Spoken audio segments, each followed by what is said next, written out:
face the patterns that they're living in today by going back and seeing the source of them, right? Because that's really how we need to unpack these things, this control, this fear, whatever it is that we're kind of exhibiting today. Oftentimes we can go back and we can find that source out there. There's where it came in. That's why I cope this way. Yeah. You had a moment when you discovered God, your being, and that kind of changed the trajectory for you. Can you talk to us about that? Yeah, well, absolutely. I often say I grew up in a quote unquote Christian home. Like my parents, believe in the Judeo-Christian worldview. But just because your parents do doesn't mean you do, right? And so I really grew up kind of wanting to separate myself a little bit from everything that had been going on. And so I was a very independent thinker. And I really delved into philosophy, right? From the age of, 8, 9, 10, right? I was into philosophy. I remember at a very young age reading Plato and Aristotle and Confucius and getting really, really big into that, but not finding the answer. And so then there was a phase where I just delved really hardcore into psychology. And I remember being really into Freud for a while and reading all his works and, his whole idea about the development of personality and the id and the ego and the superego. And the more you get to know about Freud, though, the more you realize he kind of seems like he was off the rails a little bit. Didn't find my answer in psychology, right? And then was really into neuroscience for quite a while too. I mean, the brain is a fascinating thing, and you start thinking about neuroplasticity and the effects of brain chemicals and dopamine and serotonin and on it goes. And I discovered the older I got, as I was moving into adulthood and having married and having kids and all these things, the more I realized that the study of all those things, philosophy, psychology, neuroscience, those are the study of mechanism, not source. Yeah. Right. And I was looking for the answer of why, the source answer. Why is this happening? And ultimately that led me to faith. And for myself, authors like C.S. Lewis were a big influence in my life. Men who weren't just, people of faith, but thinkers. Like they thought through this. He was a profound influence on my life. Wow. Beautiful. And so when did you become a pastor? I became a pastor when I was, good question. I think I was 30. No, I was like 28 years old when I accepted my first pastorate. Yeah. And it was very interesting because at that particular time, I was a traveling musician and churches would be come in and do kind of the music thing. And at that time, I got really excited about my faith. And all I wanted to do was talk about it. And so I was supposed to lead the singing, but I just wouldn't shut up between songs. And so finally, I remember a pastor one time said, "Hey, why don't you just preach?" Yeah. and that's where I fell in love with preaching. And so that's how it all got started for me. Are you still a pastor today? Yes, ma'am. Yeah, I've been here. I'm a Canadian who's moved to the United States. I've been here for 7 years, and I was a lead pastor of a church in Canada for 5 years, and now I've been in Sunnyvale, California here for 7 years. Oh, I love it. That's amazing. Now you've written a book. We can see it behind you. Do you want to you take that and show that to people? Yes, absolutely. It's called The Magnetic Heart of God, Understanding the 5 Cravings of Your Soul. And what is this book about, and what was your inspiration? Yeah. Well, my inspiration went way back to this kid living in the forest, asking the question of why, and then going through all these progressions of attempts to understand, which ultimately led me to faith. And so the origins of books, so they began way back then, but the book really got started in 2018. I was actually preaching a series on Easter Sunday, starting on Easter Sunday, right? And I remember thinking on an Easter Sunday, you think, okay, everybody's going to be there, right? Everyone who goes to church normally, that's the Super Bowl of Sundays, right? They're not going to miss it. And then there's all the people who are kind of the Christmas and Easter attenders. They're going to be there.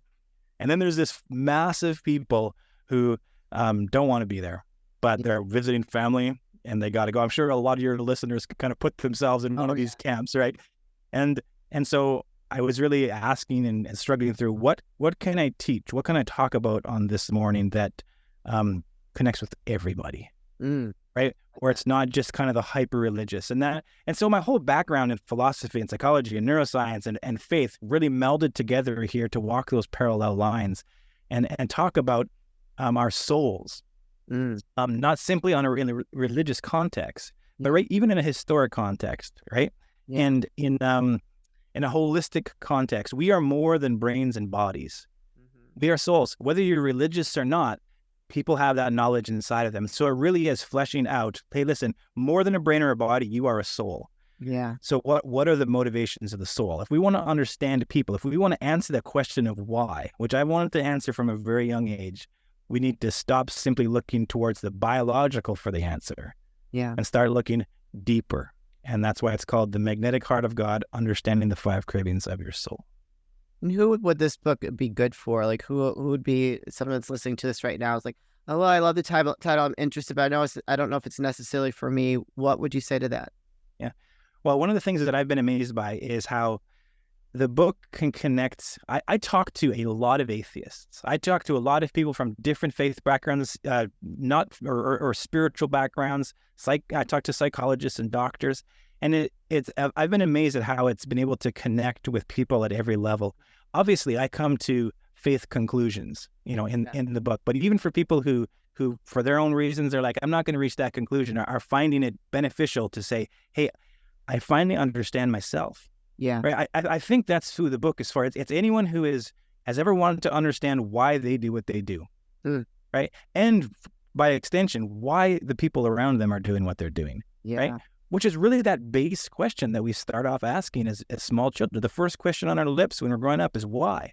Yeah. Right. And we ask this question in an attempt to make sense of or feel safe in the world around us. And even as adults, that question of why hasn't gone away. Right? Maybe it's been numbed or pushed aside, but ultimately it's at that deep root. And so those who want to understand themselves, understand human behavior, I believe they can be boiled down to understanding these five cravings of the soul. I call them cravings of the soul because they are deeper than psychology. They are deeper than mechanism. They are the source. Yeah. Oh, I like that. Cravings of the soul. Wow. What kind of cravings of the soul are you referring to? Yeah. Well, let me just kind of go through them quickly. And of course, the book goes through them in depth, but I believe we can boil all human activity down to these five cravings: security, identity, independence, significance, and innocence. All human activity can be boiled down to these five things. If you're the type of person who wants to enter into a relationship or enter into marriage, you are entering into it hoping to find security, identity, something that doesn't infringe upon your independence too much. Right. Yeah. A place that makes you feel significant and innocent. And you will leave that relationship the moment you, whether it's fairly or unfairly, begin to feel like your security, identity, independence, significance, or innocence is being threatened. It drives us into relationship and out of relationship. It drives us towards education or career. It drives us towards war, towards peace. These five cravings are at the root of all human ambition. Wow. No, I would agree. That's pretty deep. Yeah, I mean, I'm like thinking about myself in my marriage. Yeah, I mean, he doesn't threaten too much of my independence, but I do feel safe. And wow, yeah, that's very profound. I love that. Anytime someone is entering into a counseling situation, which I encourage all couples to do, those are what it's going to be about. It's going to be security, identity, independence, significance, innocence. Someone's making you feel guilty. Someone's making you feel small. Someone's making you feel hemmed in. Someone isn't recognizing you as an independent individual, right? Someone, you don't feel safe with them either physically or relationally. It all boils down to these things. Yeah. Yeah, that can create some real issues in a marriage. I've got a family member that's going through some stuff, and it's just like, and not wanting to really open up in counseling. And I'm just like, well, then what are you here for? I think that the book would be very good for them. Maybe I'll send it to them. Like, from your secret admirers that don't know who it's coming from, because you get in trouble getting involved in family relationships. You're also a coach. Are you a coach within the church, or are you just a coach? I'm a transformational coach in general. So I speak with clients everywhere from tech people who are wanting to climb the corporate ladder, right, to people who have experienced devastation in their life, right, and they're wanting to rebuild and try to figure out how to move forward and do things in a new way. The wide gamut of things. I've been privileged to walk with people, not just as a pastor in the counseling aspect, but as a coach to just the general population to try to help them get where they want to get. I love that. And so do they have to be a faithful person, or You can just be any. No, as a coach, I approach people with the belief that inside of them there can be wholeness, there is health, and it doesn't matter what people's backgrounds are. My job as a coach, when I put that hat on, is to say, you tell me, where you are, and you tell me where you want to go, and I will walk beside them and help them get there. And really, what it is, it's helping people live life intentionally. Because the truth of the matter is, most of us don't. Most of us live life reactionary. Something happens and we react to it. Very few of us wake up and live with intention. But those who do get where they want to go. Yeah. No, that's beautiful. And what does it look like with someone working with you? Do you do like a intro call? How long how long does it take? Did a specific goal in mind, or do they come to you not know what they want? Could you kind of right. Let's. Oftentimes, I either have people come to me and they know exactly where they want to go, but they're like, okay, how do we get there? And I begin to kind of work with them. Others come to me and they're like, things have gone terrible in my life. Some of them feel like this life was thrust upon them. Other people realize that they've kind of created this mess, but they're like, I need to get out of here. They don't really know where they want to go, and so I kind of help them find that. And so yeah, generally it starts with someone will contact me the first time, and we'll have an exploratory call to see if we're a good fit. If there's a connection between us. Because the truth of the matter is, sometimes the coachee relationship, it just doesn't work. The personalities aren't right. So I always have an exploratory call, and then after that, generally we set it up and we commit to 6 sessions to start with, because it can't all change in session 1 all the time, right? Yeah. And then we move forward. Yeah, just kind of going through life intentionally. Yeah, I love that. Beautiful. Do you have a success story that you could share with us? Oh man, yeah. As a coach, I'm very much aware of confidentiality, so I'll be careful how I tell the story. But yeah, I've had people who the beautiful thing about coaching is all about coming beside someone and helping them discover. Yeah. Most of us know what to do and where to go deep inside, but that knowledge is buried under bias or hurt or whatever kind of protection walls are put up. And so as a coach, I'm not telling people what to do. I don't come in as a counselor, right, or even as an advisor. I come in as a coach to help people dig through, sift all through that, and find that nugget, right? And so success stories are for me simply those beautiful moments when you're speaking with somebody and you're asking them questions, and then you just see that light come on, right? And I've seen people actually who have been in the depths of, they've been wrestling with past trauma for years, right? And then suddenly that moment, snap, the light comes on, and they're finally past the hump of that trauma, right? And they can finally start moving forward. To me, those are the most beautiful ones that I've seen, because they've been so held down for so long, and then it's just like snap. For other people, I've had it where they've been in a cycle of addiction, but then there's that moment where you see the light come on, and it's like they're able to name it, they're able to own it. Wow. And their life's never the same after those moments. But those happen through intentionality, right? Asking questions and helping people sort through them. Yeah, no, I love it. I actually got certified as a life coach a long time ago, and I never pursued it because I'm a total empath, and I take on a lot of other people's energy and their feelings and stuff. So I have to protect myself a lot in that area.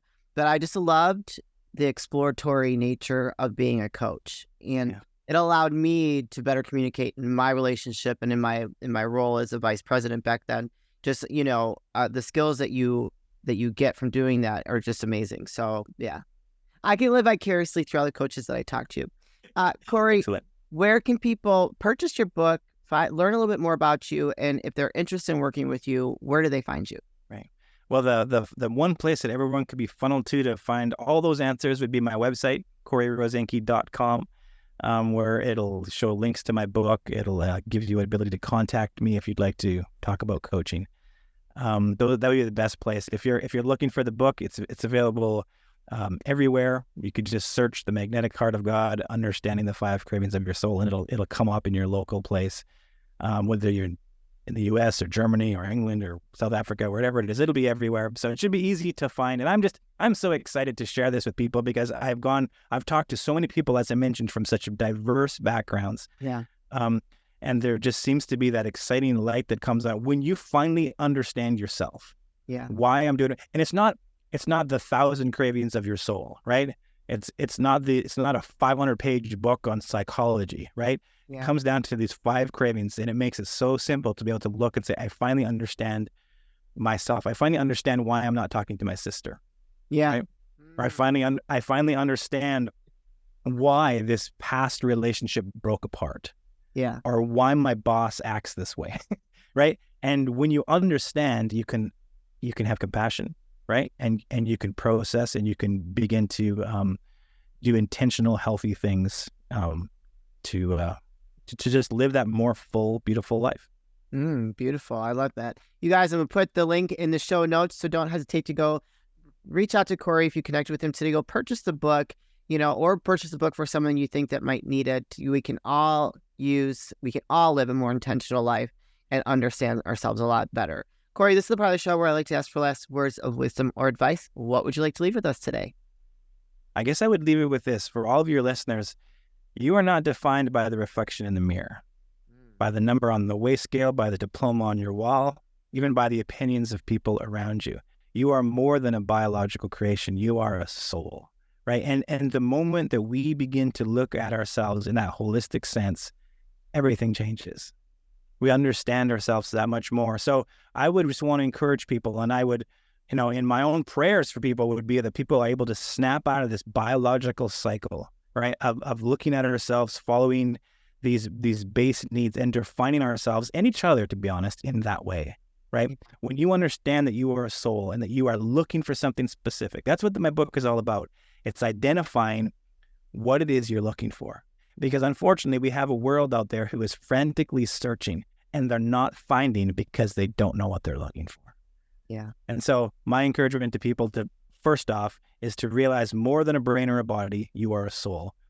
It's easy to say that, but for people to come to that honest realization will change everything. Beautiful. Amen to that. Hence, live label free. We are more than just a label or what our role is in life. So I totally relate with that, and I agree with it 1,000%. Corey, thank you for what you do. Thank you for writing a beautiful book, and I love your story. Your path is very unique, and it was brought you to where you are today, and you are definitely making a difference in people's lives, and it's a beautiful thing. So thank you very much. Well, and thank you for doing what you do and having a platform like this that allows people like me to share our message. I so much appreciate it. Thank you, Corey. Appreciate that. You guys, this is your host, Deanna Radulescu with Label Free Podcast. To live your best life, you must live label free. As always, don't forget to subscribe, follow, rate, review, comment, share, all those good things. And I'll be back soon with more dynamic guests.